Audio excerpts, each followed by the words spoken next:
Teman-teman sekalian, sebenarnya saya kemarin sudah ketemu dengan Abang dan kemudian sebelum saya nonton, saya sudah menebak beberapa hal yang memang itu saya sudah curigai bahwa Abang ingin membangun setan-setan yang ada dalam diri kita.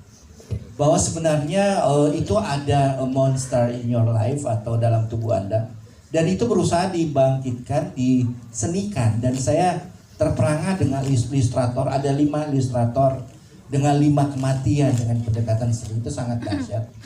Bang, pertanyaan saya itu sebenarnya sudah saya tanyakan kemarin. Saya sudah sangat senang dengan Aming Tokek dengan cicak-cicak di dinding gitu ya. Tapi kok nggak ada di film ya, Bi? Jangan naik saya, Joko Anwar. Kamu nggak bikin saya emosi. Astagfirullahaladzim, astagfirullahaladzim. Astagfirullahaladzim. Ucap istighfar. Merah.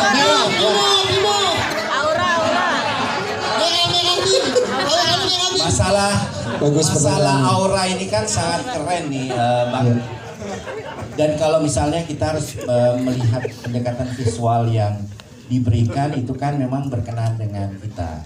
Sehingga kakak produserku yang cantik, kalau misalnya Kak Bubu masih kekurangan orang untuk melakukan pendekatan dengan para anggota DPR atau mungkin kita ada nobar di Sukamiskin, mungkin saya akan bantu Bubu untuk itu ya kan. Karena film ini sangat luar biasa, sangat keren untuk menumbuhkan kesadaran bahwa hey, setan yang ada dalam tubuh diri kalian gitu ya, keluarlah dari tubuh itu karena fitrahnya kita ini kan adalah baik. Saya minta statement dari Abang sendiri. Apakah memang terpikir Dimas seorang sosok wartawan yang mematikan bosnya sampai segitunya ya Dimas ya? Bahwa pada saat tulisan kita tidak dimuat atau tidak dianggap gitu ya, ada kemarahan yang buat kita itu sangat seperti itu gitu kan. Saya hanya membayangkan teman-teman berita kemarin Kombiji itu melarang berita investigasi loh. Arul, tar dulu, lo kemarin nanya udah dijawab sama abang belum? Ini dia, makanya kita tunggu sekarang. Ya udah, Pertanyaannya apa? Langsung aja. Bro, lo ketahuan bayar tuh. Aura. Kita Anda selalu bikin emosi, saya tidak emosi. Gua Jangan sampai Pak Ian yang merah nih auranya nih, susah nih. Coba mau. Arul. Dikasih kesempatan yang lebih mudah itu Inilah ditanya. persoalan kalau mereka itu adalah teman-teman baik saya. Oh, oke. Iya. Tapi terus terang acting anak lo lebih bagus daripada lo sih. Jadi gimana pertanyaannya Bang Arul? Suka miskin. Suka miskin. Oke.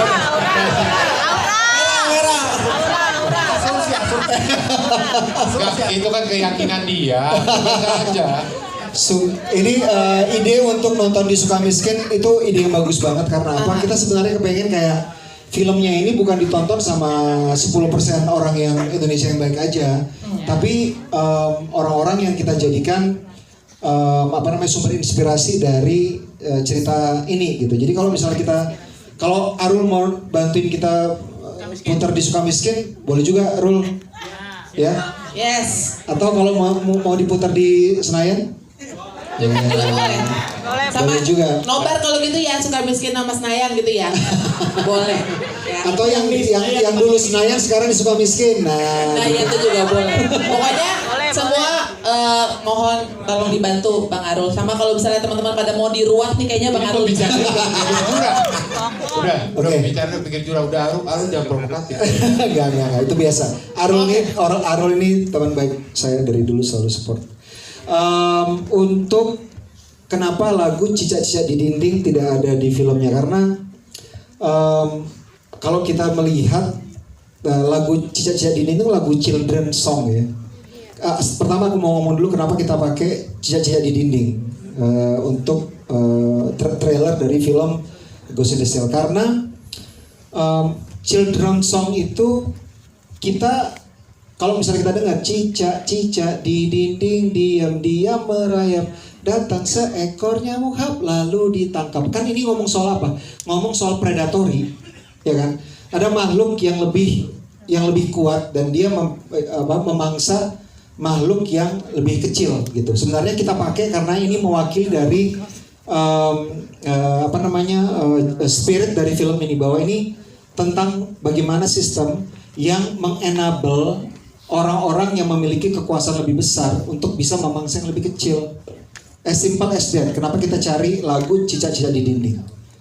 Yang kedua alasannya karena kita cari lagu tokek-tokek di dinding nggak ada.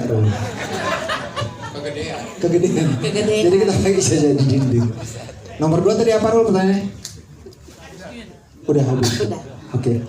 Iya. Siap. Thank you. Thank you Bang Arul untuk pertanyaannya. Thank you Terima Abang. kasih Arul. Ya, bagaimana teman-teman untuk yang di tengah? Oh, yang di atas dulu. Yes. Halo, selamat siang. Nama saya Joni dari Pop Aktif. Mau nanya untuk Mas Joko aja sebentar. Provokasi. Ini kan yang mungkin kita sebagai audiens Indonesia paham banget kemunafikan tingkat tinggi ya, koruptor di film ini juga Muslim dan masih pakai Insya Allah, Alhamdulillah dan lain-lain. Sempat nggak mikir nggak ini kayaknya audiens Barat mungkin akan miss nih hal seperti ini. Yes. Atau ya. Dan apa itu nanti di subtitlenya dan eventually dubbing tiap negaranya ada solusinya untuk menjelaskan hal seperti itu. Thank you. Pertanyaannya bagus banget. Aku harus minta tolong sama Abi nanti ikut nambah menjelasin ya. Kita pertama kali world premiere filmnya ini di Berlinale Film Festival bulan Februari kemarin. Aku hadir bersama Tia dan teman-teman Kamensi, Pak Ical, Mbak Pinung, Mbak Neta, dan kita ada 2 pemain yaitu Abimana dan Andy Arfian. Andy mana Andy? Andy berbeda ya mukanya dari film ya teman-teman. Di film Launanya bagus sekarang, glowing di sini ya, lebih emas. Oke. Kita waktu itu sangat khawatir banget karena apa? Joknya kan Indonesia banget ya. Kita berpikir bahwa aduh gimana ya nanti kalau misalnya kita bawa ke Berlinale, pertama kali diputar untuk publik, untuk global audience pula, dan film kita kena bash gimana? Nah, kan takut kena imbas ke Indonesia, nanti audiens Indonesia akan merasa bahwa film ini nggak bagus dan sebagainya. Ya Bi ya, pertama kali kita tayang itu, jadi kita datang, bahkan ketika kita melihat ada poster besar di pinggir jalan, itu kita nggak fully bisa kayak, ih keren banget di film kita, karena deg-degannya deg-degan banget. Sebetulnya pertanyaan itu pertanyaan yang sama sih ya. Yang awalnya juga saya mempertanyakan itu, bagaimana jika mereka nggak relatable sama materi yang di deliver gitu. Apalagi setelah melihat yang datang, lebih takut lagi saya karena mix of culture, mix of age. Ada ibu-ibu yang 80-90 tahun dengan suaminya, ada anak remaja mahasiswa Meksiko, ada dari Prancis. Wah ini random banget ya Joko sampai annoyed juga sih tiap saat saya bilang. Dan Abi tuh gini, Jok ini random banget nih orangnya gitu. Terus gimana? Ya terus gimana orang nonton? Ya gimana Abi? Ya kita kasih ke sini. Tapi sebetulnya menjadi tempat yang cocok untuk tes film. Iya. Tes market pertama, terus ternyata pas mereka masuk duduk, ya ternyata joke itu sebetulnya bisa ke deliver dan ternyata bisa beda-beda impactnya. Impact itu bisa beda-beda ke orang-orang ini. Bahkan beberapa dialog pertama yang nggak lucu, kayak misalnya karakter Marisa Anita Nelfon sama Rio Dewanto itu ya. Buat mereka itu lucu banget. Ada orang ngomongin lu nggak bisa nyelamatin keluarga perusahaan lu pulang selamatin keluarga lu gitu. Itu buat mereka tuh lucu banget, dan pecahnya itu dari mulai awal sampai akhir tuh ketawa terus. Bahkan yang di Indonesia kita anggap nggak begitu lucu ya. Kayak misalnya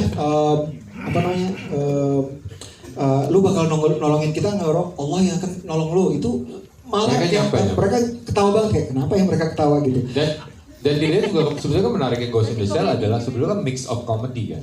There's Asian comedy in it too. Tapi juga ada komedi kering kalau dibilang komedi yang memang relatable sama orang bule. Delivernya tuh sarkas. Saat deliverynya sarkas, kena banget ke mereka. Norway itu kena banget ke mereka. Betul. Mereka ketawa satu gedung yang pas Norway itu, dan itu relate karena datanya juga menyatakan itu tadi. Betul. Balik lagi, datanya valid. Dan menurut saya tidak jadi masalah sih. Saat 86 negara saya rasa keresahan yang sama yang mereka rasain juga, sekarang dunia punya problem yang sama, harusnya relate. Saya yakin. Dan key takeaways dari kita ke Berlinale kemarin adalah tadinya kita udah punya perasaan itu, tapi lebih dikuatkan lagi ketika kita ke Berlinale ya Tia ya, bahwa authenticity to travel. Artinya kalau kita bikin film yang authentically Indonesia dengan masalah kita, dengan cara berpikir yang kita punya, itu akan menjadi lebih universal, akan lebih menarik buat global gitu. Karena mereka melihat Indonesia dengan masalah kita kayak korupsi itu kan ternyata nggak punya kewarganegaraan ya. Semua negara ada, tapi Indonesia kan luar biasa, absurd banget ya. Nah, ketika mereka melihat korupsi di Indonesia, mereka akan punya perspektif baru untuk bagaimana cara menanggapi situasi yang terjadi di negara mereka gitu. Jadi mereka kayak punya tambahan perspektif baru dan itu refreshing banget buat mereka, termasuk joke-joke-nya. Jadi kita sekarang nggak akan pernah berusaha untuk bikin film dan kita akan membuat bagaimana orang dalam pikiran kita second guessing. Publik internasional akan menyukai film kita, gimana caranya supaya mereka suka? Enggak, kita akan stick di bagaimana cara kita berpikir dan bagaimana kita membuat jokes, berpikir dan sebagainya. Karena itu otentik dan authenticity itu yang akan membuat sebuah film lebih universal. Pertanyaannya keren, jawabannya pun juga tidak kalah keren. Jadi boleh dong kita berikan tepuk tangan sekali.